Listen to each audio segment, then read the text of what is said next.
Well, folks, they've done it again. Republicans have inherited one of the strongest stock markets in history, and in 1 month, they've effed it all up. They've inherited one of the strongest economies in the history of the United States, and they followed the pattern of Republicans effing the economy up after Democrats build it up, and then somehow the Democrats get blamed, and while they're rebuilding it, Republicans get to take credit. We've seen this pattern for a while, and I'll expand on that in 1 second, but let's just take a look at some of the main indicators. This is the United States Stock Market Index. You can see it is absolutely tanking. Or we can just look at the S&P 500 as a whole. Today, it's down 2.66%. It's lost a bunch over the past week. I mean, every single indicator shows the U.S. stock market tanking. The GDP is contracting, according to the Atlanta Federal Reserve. The indicators are not too great, but at least we have a strong, steady-handed leader who's very good in times of crises, right? Obviously, I'm being sarcastic. Trump is absolutely terrible when shit hits the fan. But I want to break down this economic trend that we've seen for years of Democrats cleaning up after Republicans, and I want to explain exactly how cracks are forming in America's economy and how Trump is a big reason why. So we're all on the same page and we can fight back against Republican talking points over the next 4 years. Make sure you drop a like, and let's just dig in with this video of Eric Swalwell ripping into Trump while I was in DC this week. What do you say to Americans who voted for Trump because they wanted lower prices, but now they've only seen him start trade wars? Yeah. With our allies, yeah. If you wanted lower prices and you were promised that on day one, well, the stock market is crashing and prices are rising. So, this guy's gone to the Super Bowl, he's gone to the Daytona 500, he's gone to a UFC fight. You should go to the fucking supermarket and look at what people are spending to feed themselves, because that's where they want them to go. Exactly. This dude ran on lowering prices. He has done none of that. He has only done these self-serving projects. And just this morning, the odds of a recession began to spike in betting markets. Now, I don't want to panic you. This doesn't mean that a recession is coming for sure, but Polymarket usually has it's a good pulse on what the average person thinks or the average investor. I mean, on election night, it was fluctuating consistently based on the results coming in, and it ended up switching to Trump early in the night because it's an early indicator. It is a very early indicator of things happening, and the odds of a recession just went from 20% to 40% on Polymarket, which is not a good sign for the president who ran on economic achievements. But I do want to point out, before we get into the current state of the economy, that economic performance is stronger when the Democrats take the White House. For decades, Democrats have been playing cleanup after Republican administrations run the economy into the ground. I mean, we could start in 2008, or we could start in the late 90s. Under Bill Clinton, the U.S. experienced a historic economic boom. You could say a lot of things about Bill Clinton, but the U.S. economy was booming under him. We had 20 plus million new jobs. We had a budget surplus. He was known for steady GDP growth. And then George W. Bush took office and immediately passed massive tax cuts that benefited the rich, mainly, disproportionately. He waged 2 wars without having any way to pay for them. The deficit began to explode. Then in 2008, due to the admin's failure to regulate Wall Street, we had the worst financial crisis since the Great Depression, probably, in the 1930s. So boom, the stock market collapses. Everything collapses. Everything collapses in 2008. Then a young dude named Barack Obama takes office in January of 2009 and begins to clean up. And then I'd say by about 2014, everything was back to where it was supposed to be. Unemployment was down. Things were slowly getting better. Yes, wealth disparities were still massive, but things were slowly getting better by 2014, 2015. Then Donald Trump takes office, inherits a rather strong economy, and immediately takes credit. The job growth was on the same trajectory it was going under Obama. Everything was the same trajectory. Trump takes credit for it all because he's good at selling himself on TV. If he's good at one thing, it's that. But then when a crisis hits, Trump is not reliable. When COVID hit, Trump had a terrible, terrible response. I mean, it's not all his fault, but his response was totally his fault, or his lack thereof. His response was terrible. It was messy. He downplayed it. That caused an economic catastrophe that could have been avoided. And then Joe Biden comes in.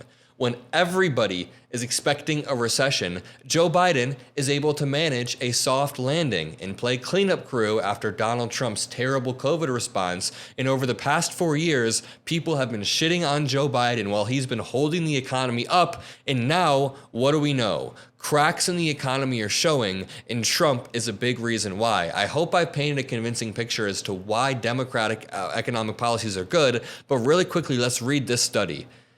Summary. The economy performs much better during Democratic presidential admins than during Republican ones. Since 1949, there has been a Democratic advantage in the average performance of key macroeconomic indicators, including GDP, job growth, unemployment rate, growth in inflation-adjusted wages, growth of market-based incomes per capita, inflation, interest rates. Now, was Joe Biden's presidency perfect? No.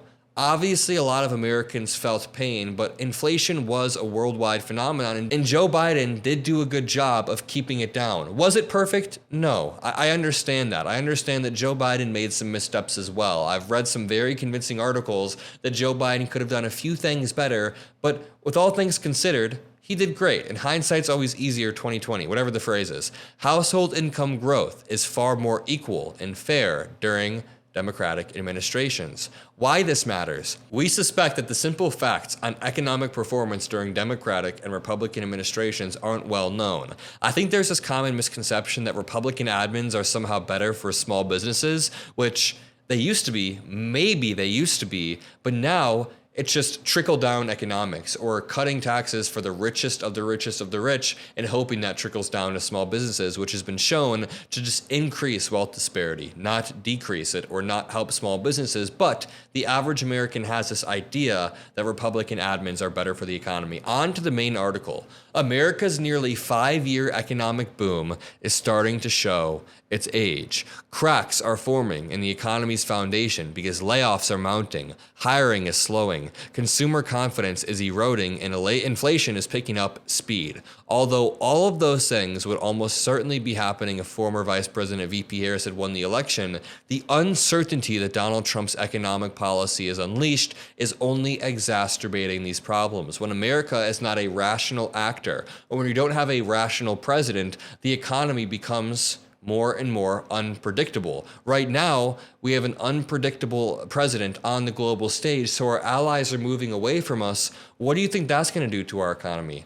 We're already seeing the GDP contract during the first quarter of 2024 or 2025, at least that's the expectation, and it's largely because of Donald Trump alienating our allies and our imports and exports being all out of whack. Tariffs, particularly the on-again, off-again nature of Trump's dictates, are sowing confusion for businesses, sowing confusion for consumers and investors alike, and they're stoking concerns about inflation at a time when consumer prices have been stubbornly on the rise again. Donald Trump promised lower prices. We've seen egg prices go up and up and up. And would that have happened under Joe Biden? Maybe, but we don't have to tell Trump supporters that. Political messaging is important. We just say, hey, Trump was supposed to get prices down. Why is he fiddling around with pardoning January 6ers en masse?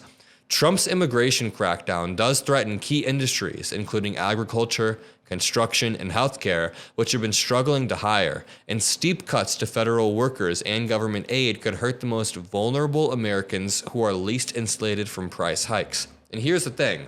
Trump and Republicans in Congress want to pass $4.5 trillion in tax cuts, yet Elon Musk is making tweets about him saving $200,000 on some random program that we had in Mumbai. It's like, dude, nobody cares about this $200,000. It's clearly a distraction from the broader issues being created by Trump's terrible economic policies.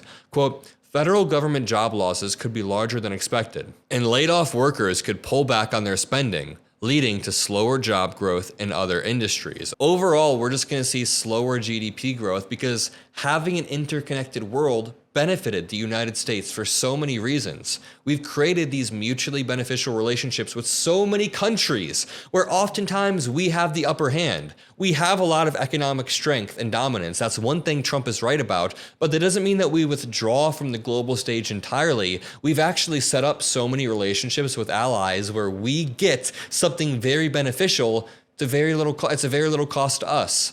It's happened time and time again, yet Donald Trump wants to cede all of that because he's petty and just wants to be an isolationist bully. It makes no sense whatsoever, and it's going to hurt us long term.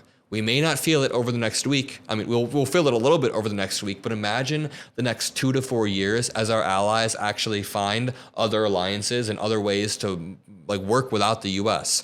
More than, quote, a little disturbance, Trump's policy poses real risk for the strong yet wobbling economy he inherited. You can say a lot of things about Joe Biden. Yes, he was old. He was an old dude, but he had a steady hand when it came to the economy.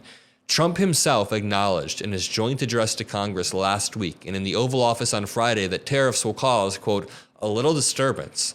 In an interview with Fox News Sunday, Trump declined to rule out a recession, saying his economic plan could be painful to some at first. I hate to predict things like that, Trump said. There is a period of transition because what we're doing is big. And again, we have looped back to 2022 when the Biden administration was saying inflation was only transitory. Yet Yellen was actually right when she said that. Trump is just BSing and throwing arrows in the dark. And I'll leave it at that. Drop a like, subscribe, have a great rest of your day, and I'll see you in the next video. Peace out.